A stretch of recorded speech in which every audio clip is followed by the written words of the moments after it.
A basketball hero around here is treated like a god. I mean, how can you ever find out what he could really do? I don't want this to be the high point of his life. I've seen them, the real sad ones. They sit around the rest of their lives talking about the glory days when they were 17 years old.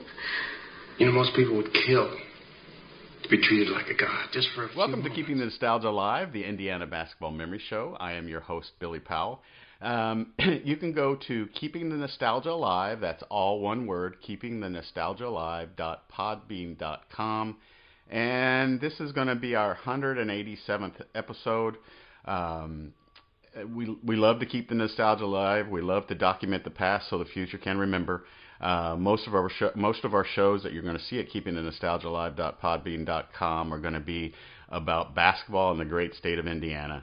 And with no further ado, if I gave you the rundown on the accomplishments of this basketball coach that we're going to interview today, most of my interview time would be taken up. That's how good of a basketball coach he has been. And I'm talking about Coach Al Brown. Coach Brown, thank you so much for spending some time with us, keeping the nostalgia alive, and talking about your career. Well, Billy, it's a great opportunity to share time with you and the folks in Indiana, the great state of Indiana, and where basketball really was founded, so to speak. I know Naismith got it going elsewhere, but Indiana is the hotbed and the best basketball in the world in high schools and to some degree in college in the country. You know, it's interesting. Most of the time, I'll post a little promotion on what I'm getting ready to do and who I'm getting ready to have on the show. And the amount of comments and suggestions and people who love your work was kind of amazing. Dave Warland commented, Dick Ray, who was in TV, commented. Dave Eha, who I think was with Ball State, had commented on how much they're looking forward to this interview. So you're well loved and well received. Well, thanks, Billy. A lot of great people. I had an opportunity to share time with both in high school and college, and college as a player and a coach, and I just Indiana means everything to me. It gave me an opportunity to do what I love, and it gave me the foundation to teach the game of basketball really the way I was taught the game. You know, I've been doing this now for about 6 years, and, you know, I thought, before I started this, I thought I knew Indiana high school basketball, but the neat thing about this is that I'm still learning at every interview and at every research possibility along the way. And, you know, you're number 53 for the Connersville Spartans in 1959, but evidently you played your previous 3 years, and I'm going to probably mess this up, Alquina?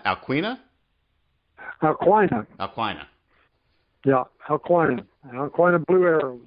I spent 3 wonderful years there, you know, in a small school. I think probably we had 10 or 12 people in our class, and then decided to make the move my senior year to Connersville for the opportunity to play with the Spartans, and it was one of the greatest decisions of my life because Connersville was just absolutely wonderful to me. Do you remember the first introduction to the game of basketball when you were a little tyke? Well, absolutely. We started basketball at Alquina when I was in grade school, and I started in the 4th and 5th grade.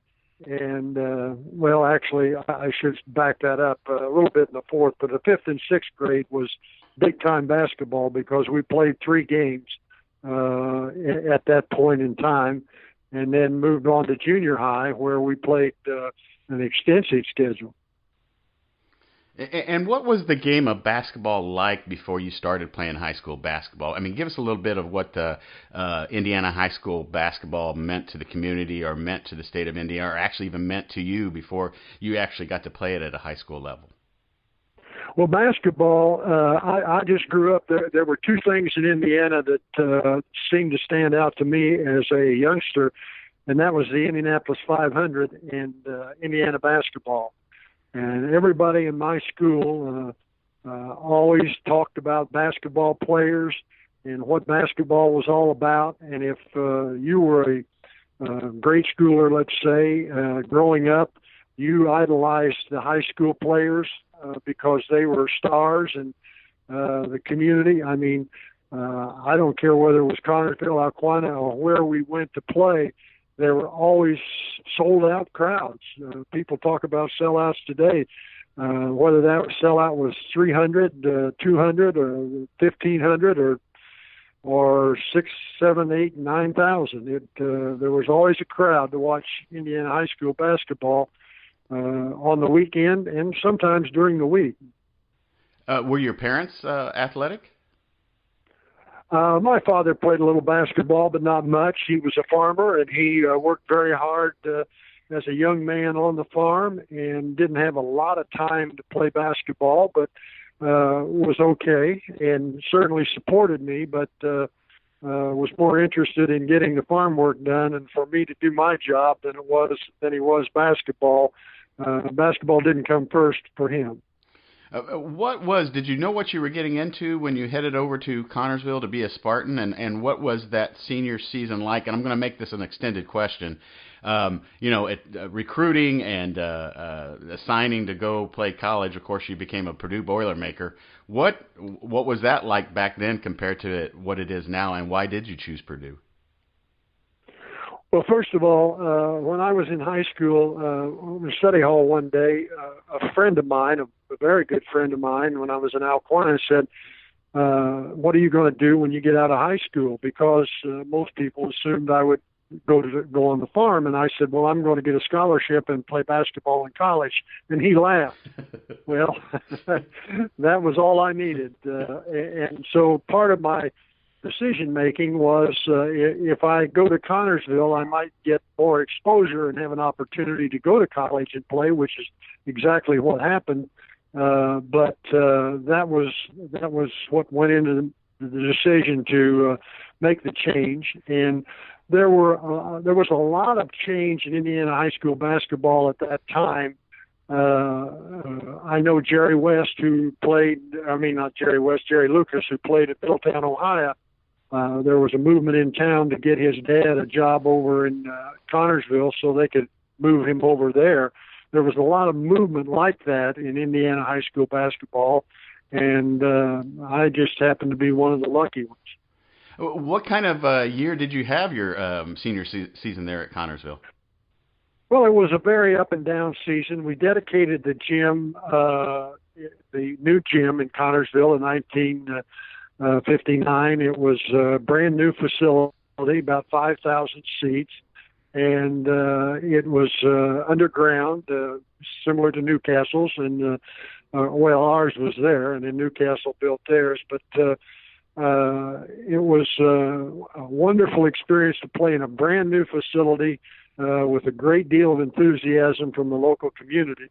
And we opened with Liberty, Indiana, the Warriors, and then the second game was a dedication game. We played the Anderson Indians, and that was they had Teague and Patterson, who were two terrific basketball players, and we came up 9 points short in our dedication game, but it was quite a thrill. We had an interesting season. It was an up and down year.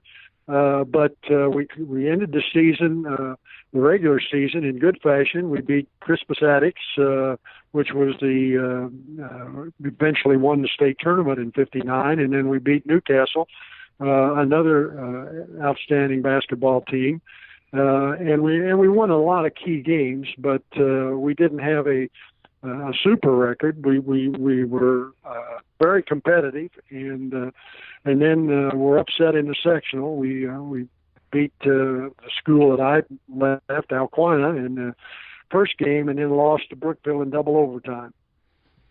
What was it called? Is it called the Spartan Bowl now? And was it called the Spartan Bowl when it was dedicated? Oh, I don't remember that, Billy, for sure, but I think it was. Yes, it was. It's the Spartan. It's always, as far as I can remember, it's always been the Spartan Bowl. Yes. Was there another jersey that you possibly may have worn in college rather than being a Boilermaker, and what led to your decision for being a Boilermaker? Well, first of all, I had quite a journey to get to Boilermaker land. I started out, a guy named Burl Shipley from southwestern Louisiana at the time recruited me to Lafayette, Louisiana. And I went to, started out in 1959 and 60 at University of Southwestern Louisiana, USL. Raging Cajuns, and Burl Shipley was quite a wheeler dealer. But I missed being away from home. I always wanted to play in the Big Ten.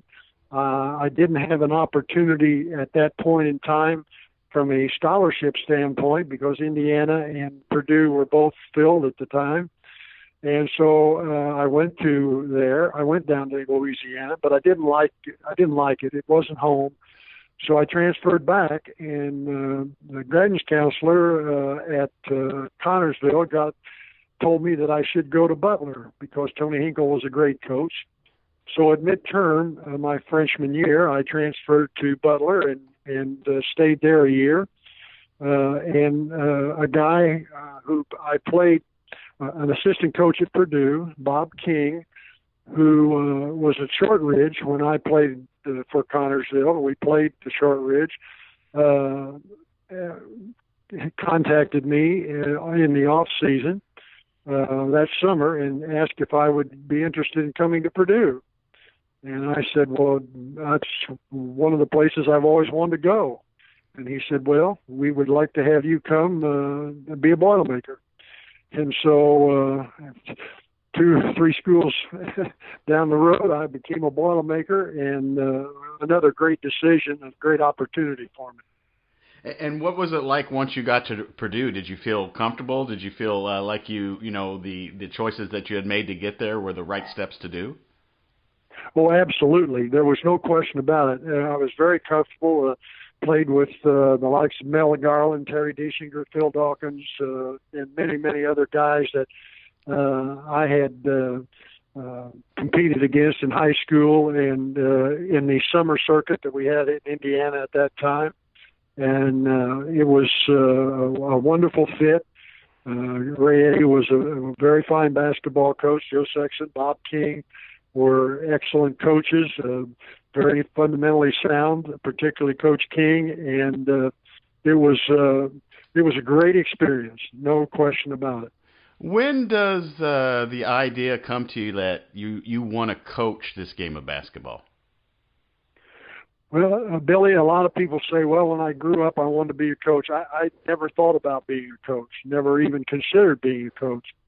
But my final year at Purdue, when I was finishing up my degree, Coach Eddie asked me if I would mind helping out with the team and do some scouting of the team, the Purdue team, and give him some input after the games. So I spent that year as kind of an intern, I should say, coach, and helped out a little bit with the freshman team at that time and the varsity. And then my good friend Mel Garland took the job at Greenfield and asked me if I would come and be a high school coach at Greenfield. I always wanted to play in the NBA, but at that time, the NBA didn't pay a lot of money. I could make as much almost or more coaching and teaching in high school. So I went to Greenfield, Indiana with Mel Garland and spent a year there. And what, you've been a little bit of everywhere and you've had success everywhere. But what is the mentality of a young coach and what is it that makes you take that next step to go someplace else while coaching? Well, Billy, the first thing I had the privilege of having coaches throughout my career who were great fundamental teachers of the game. And I thought once I got involved in this coaching that if I could teach the game to young men at that time, to young men, the way I was taught the game, it would be a wonderful, rewarding experience, which in fact it was. but that was my motivation. My change was that I wanted to be a head coach. So when I left Greenfield, I went to Centerville, Indiana for 2 years as a head coach before I went back to Purdue to work there. And I always wanted to be a head coach in Indiana, in Indiana College, a college in Indiana. I wanted to be a head coach. And down the road, that opportunity came at Ball State. And what was it like going back to Purdue as a coach? And I'm assuming that was the 1969 run toward the finals against UCLA, right? Absolutely. When I went back there, George King was the coach, one of the best coaches I have ever been around. George King took the Boilermakers to the 69 national championship against UCLA, dedicated the Mackey Arena in 1967 against UCLA in a hard-fought ball game. And but the opportunity to work with Coach King was the greatest opportunity of my life, because he showed me there are things more as important as the fundamentals of the game was the motivation of players, and his ability to motivate that team in 1968-69 was unbelievable, because he had a young man named Rick Mount who was absolutely super, and he had a group of seniors who, could have been jealous of Rick and could have not wanted to perform, because Rick had great not only ability, but great hype and a great person in Indiana. And Coach King got everybody together, told them that he could win a Big Ten championship and win a national championship as well, and came within a game of doing that.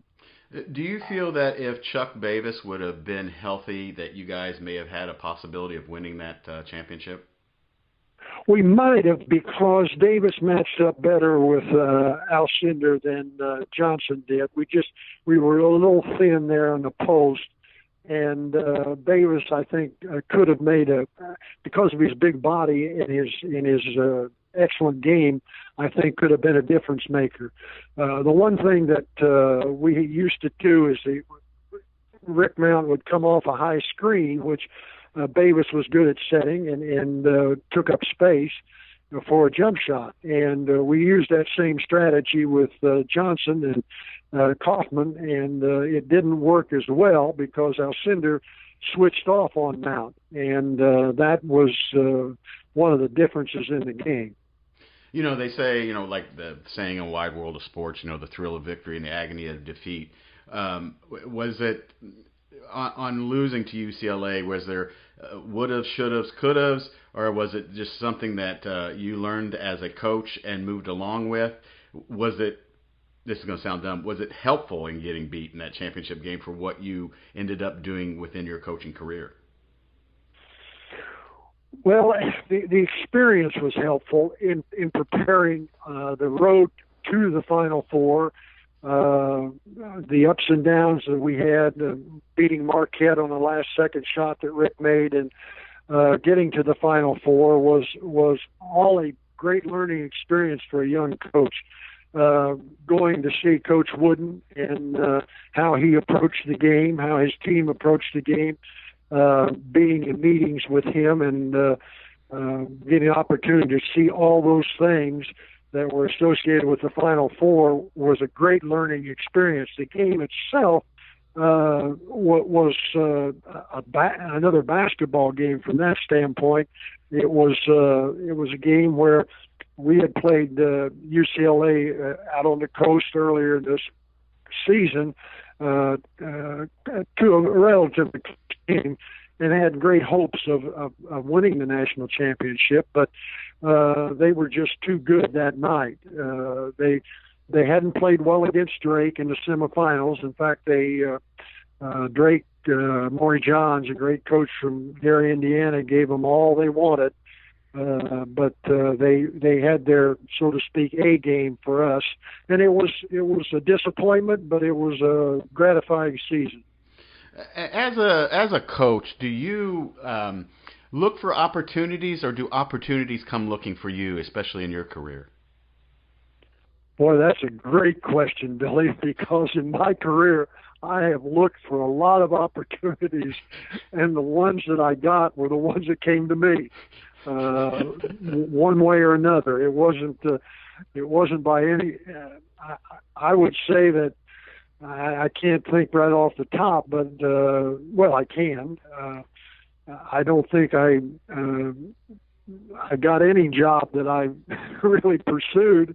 The more that just the opportunity came up, and it was there for me. What's your path from Purdue to taking the helm at Ball State? Well, it's an interesting path because when I was at Purdue, I spent 3 years there, and I wanted to be a college assistant coach. Eventually a head coach, but an assistant coach. And I looked at different opportunities, Northwestern and Iowa, and nothing developed for me. But there was a high school there in Lafayette, a great community, Lafayette, Indiana, and I had an opportunity. Bob King, as much as anybody, convinced me that would be a good place to be a head coach and learn more about being a head coach, to be a high school coach in Indiana.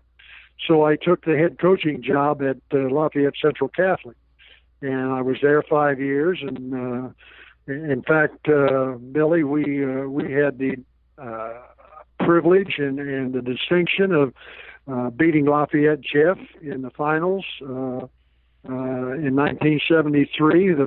They had won 99 straight sectional games for a state record.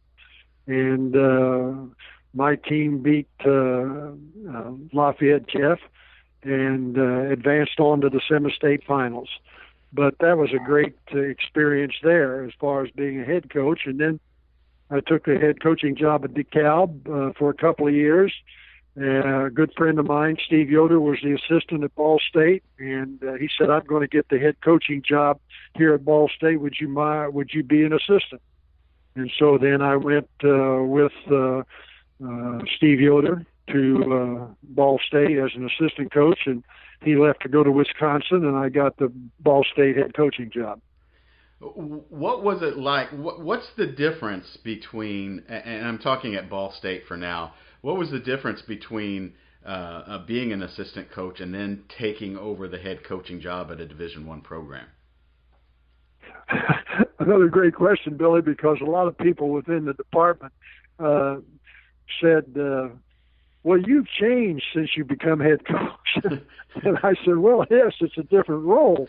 You have a lot more responsibility as a head coach than you do as an assistant."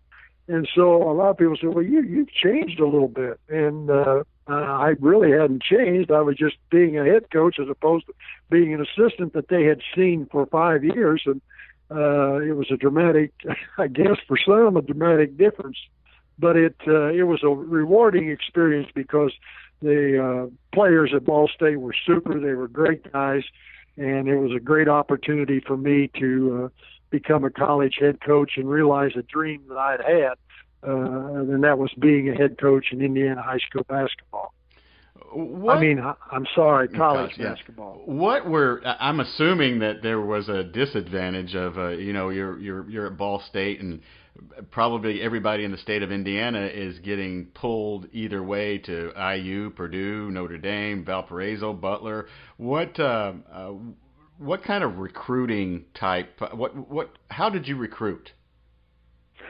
Well, it was a situation where we recruited a lot of different ways, Billy. We tried to make inroads into Indiana high school basketball because those are the best players. The Mid-American Conference just suited Indiana high school basketball players and their skills. But we recruited junior college and transfers. Dan Pombizio was a Purdue player and chose to come to Ball State and transfer. There were others that transferred from different schools to come to Ball State. So we had a mix of Indiana high school basketball players, some from out of state, not many, and then transfers from Indiana high schools that had gone to college somewhere else, and so it was a combination of different players and different players with different experience levels. I would be remiss, and I would probably get some kind of nasty letter in the mail if I didn't tell you that Steve Peters says hi. Yes, Steve Peters was a very helpful part of our organization at Ball State. He did a great job. Was an outstanding coach. A man who was a pharmacy graduate from Butler, but knew as much basketball as anybody from his Butler experience, and he was a great contributor to everything that we did at Ball State. You know, I may get a check in the mail now instead of a nasty letter. Well, let's hope so. Coach, what does a coach think that, like when you were at Ball State, is there a point where you think, you know what, I've done what I can do at Ball State, it's time to move on? Is that a coach's mentality when moving on? And tell us about your success with Ball State and how you move on from there. Well, what you do is, Billy, the best you can do wherever you are. You don't worry about that next opportunity. Now, with that said, you always,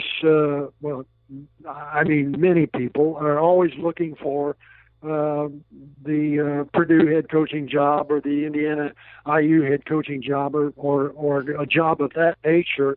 When you're at a mid-major school like Ball State. And I would certainly be one to tell you that I entertained those thoughts and hope that someday I would do a good enough job to have that opportunity, but it just didn't present itself. But I was not unhappy at Ball State. It was a great opportunity for me, and probably had the circumstances been different, stayed there a lot longer. And where do you move to from Ball State? Well, when we had the disagreement on the contract extension and the renewed contract at Ball State, we decided that it was best to part ways. And Vern Payne, who was an Indiana high school star at Michigan City and Indiana, was the head coach at Western Michigan. And when that job ended at Ball State, Vernon asked me to come to Western Michigan and be with him as an assistant, and that's what I did. Married and have children? Yes, I'm married to my wonderful wife, Karen, who was a cheerleader at Liberty High School in Liberty, Indiana, for the Warriors, and Purdue graduate, and just been my wife for more years than I can even remember now, and she would know exactly. Then I have one son who is a mechanical engineering graduate from Purdue University and now works at NASA in the Jet Propulsion Lab in California, and with 2 grandchildren. And what is that like for a coach and for, moving and going other places? I mean, is that a hard thing to do, taking into consideration that your wife and kids are going to be moving with you?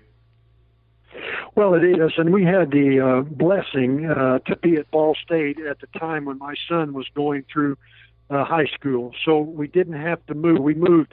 Well, he was born in Lafayette. We went to Auburn, Indiana, at the Cal High School, and then came to Muncie, and he was able to stay throughout most of his high school career, well, all of his high school career and junior high career in Muncie, Indiana, which was great because we didn't have to have multiple moves that way. And then when I started off on my adventures, we stayed in Muncie for the first year when I went to Western Michigan, and then when I went on from Western Michigan to Minnesota, my wife and I moved there.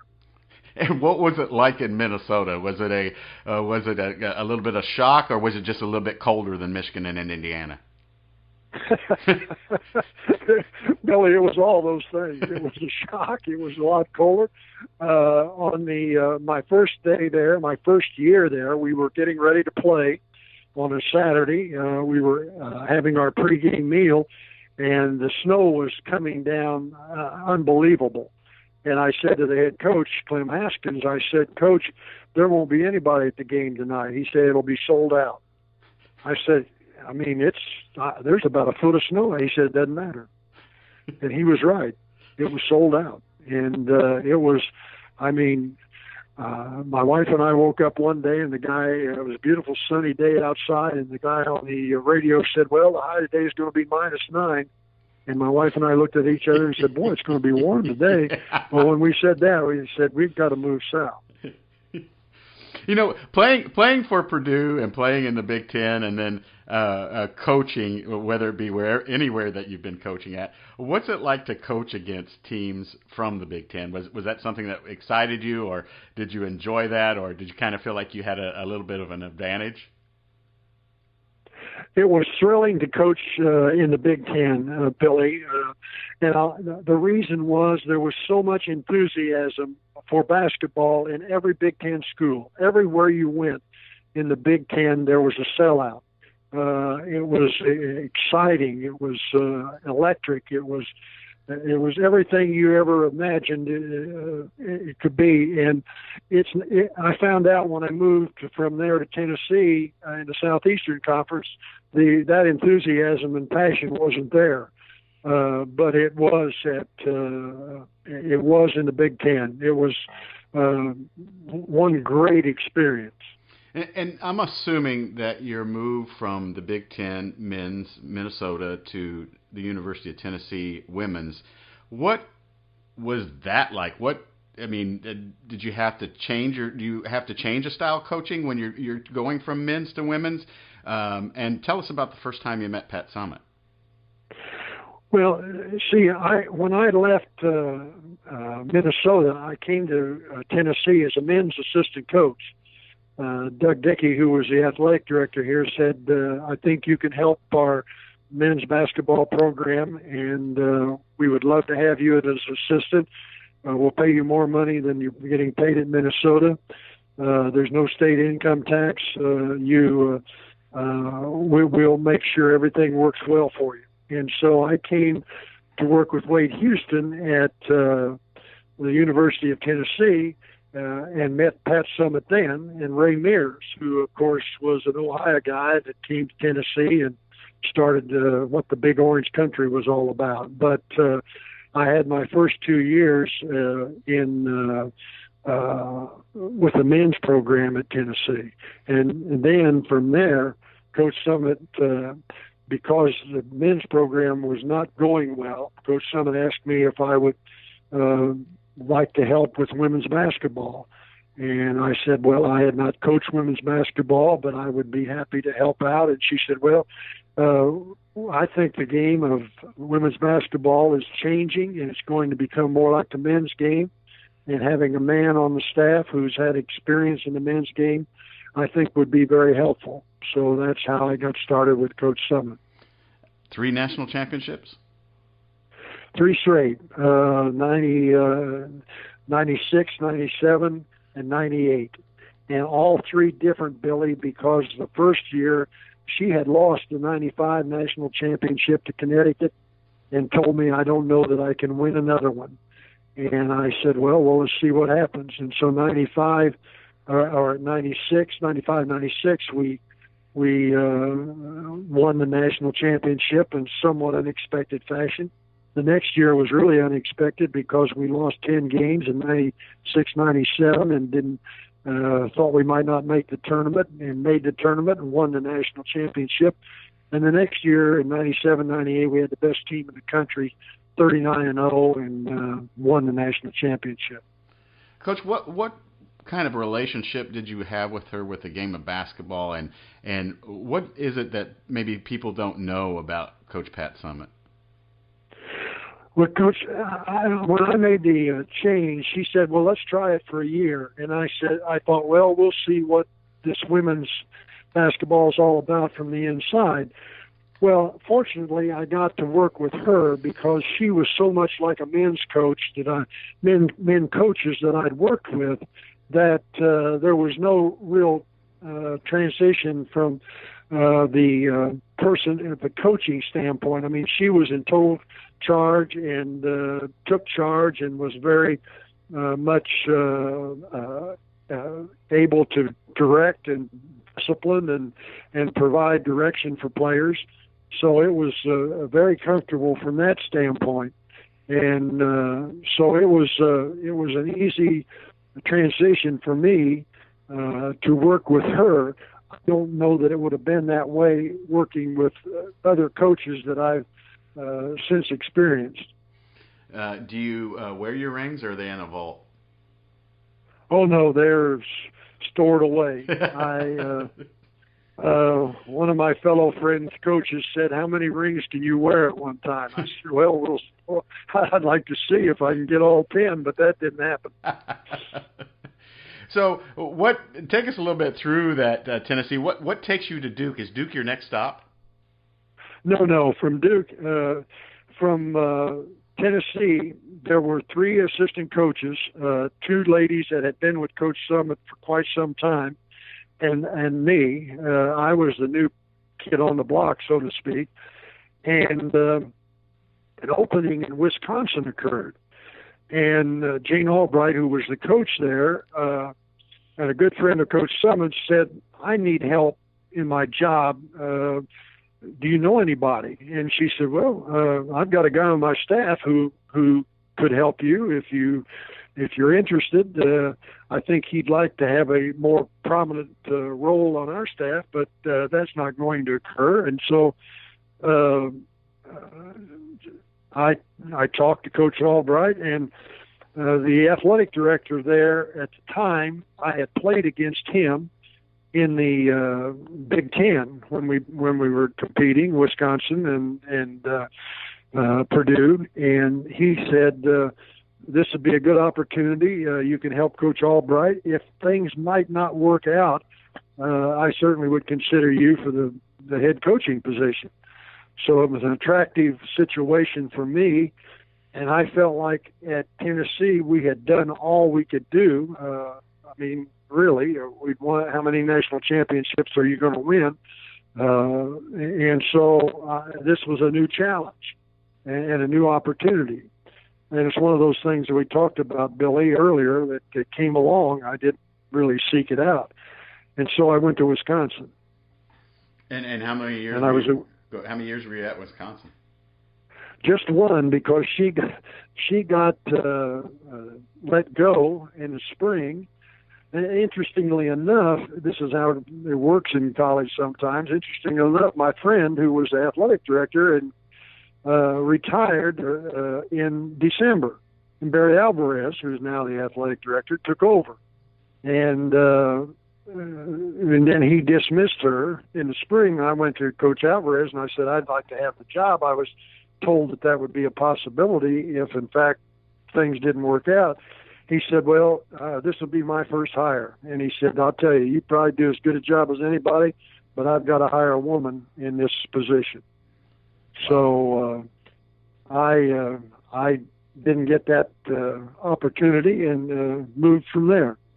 And is this the first time in your career that you were kind of like, what should I do?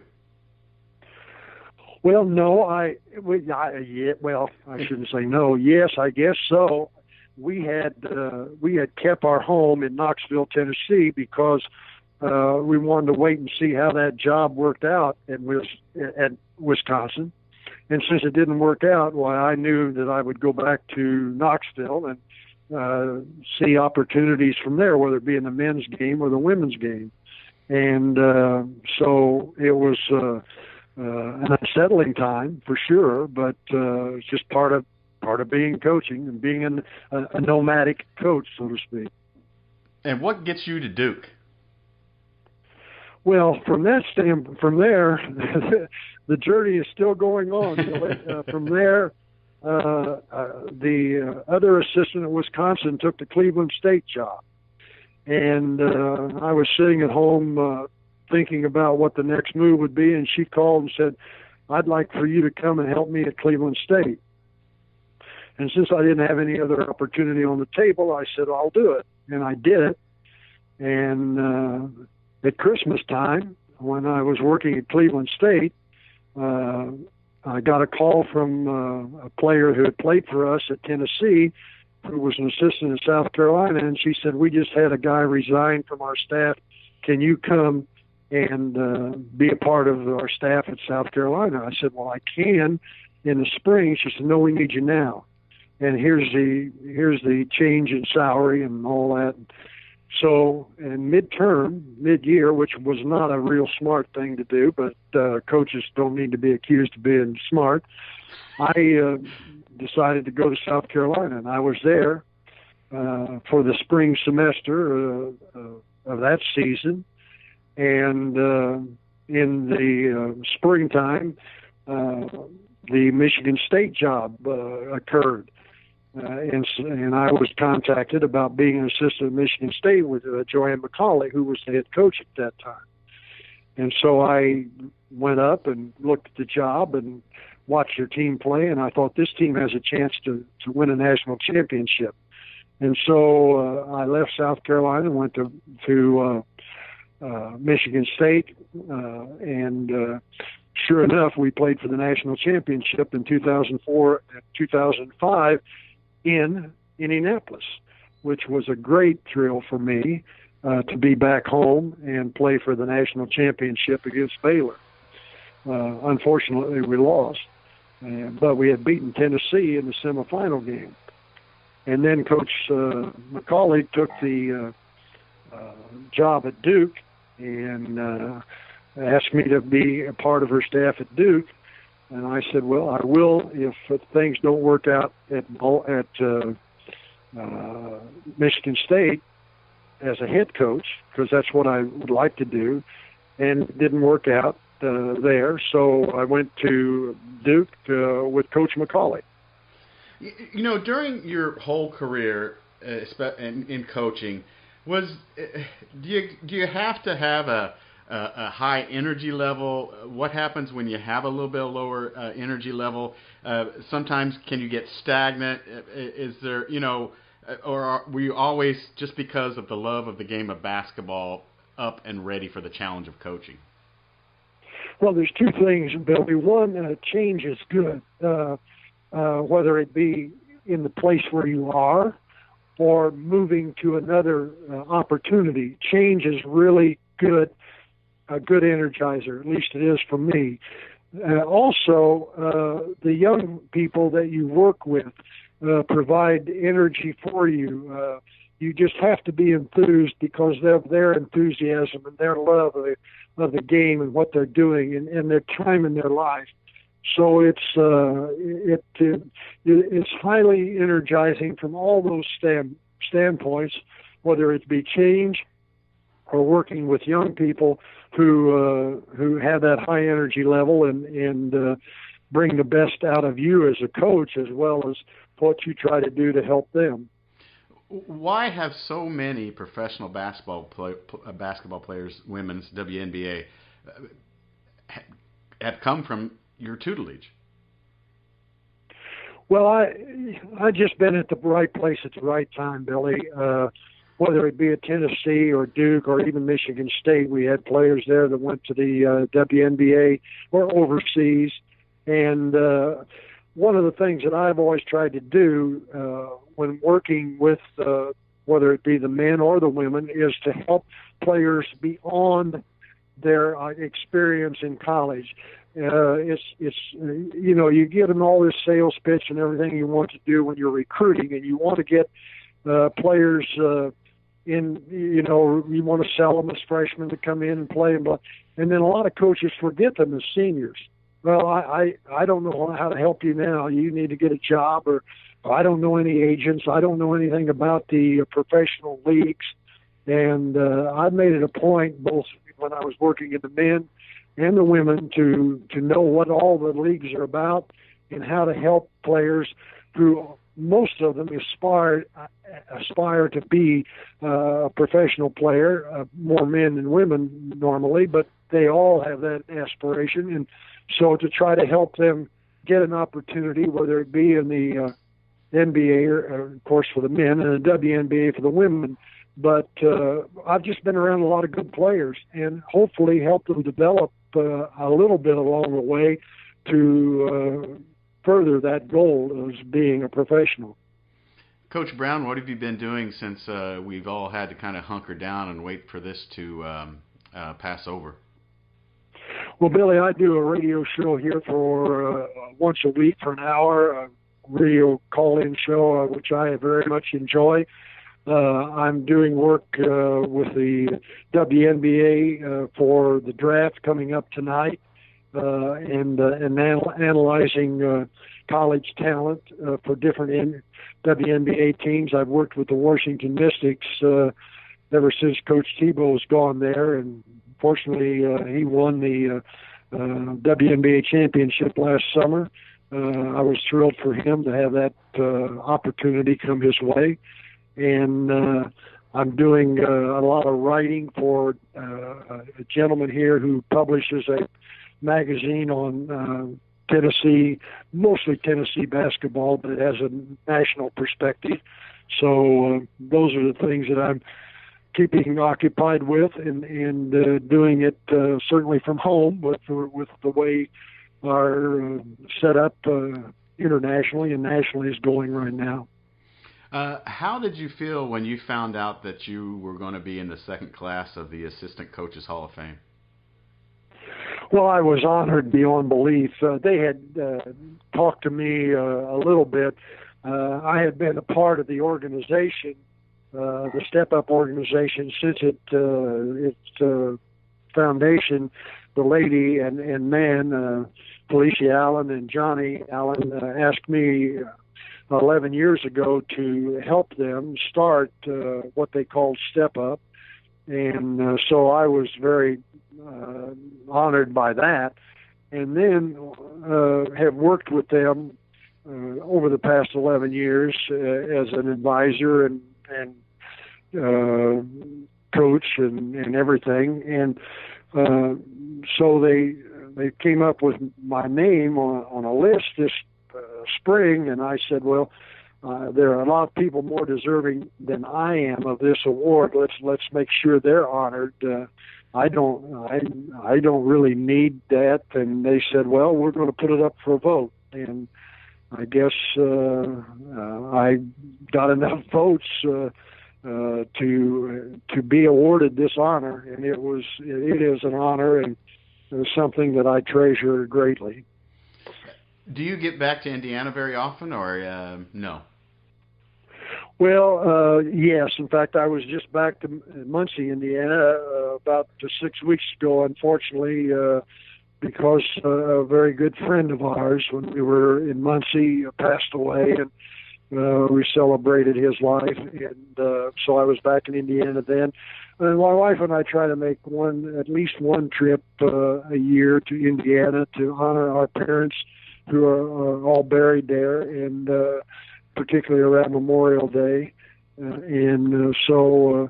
But as far as any extended period of time in Indiana, unfortunately, I just don't get that opportunity.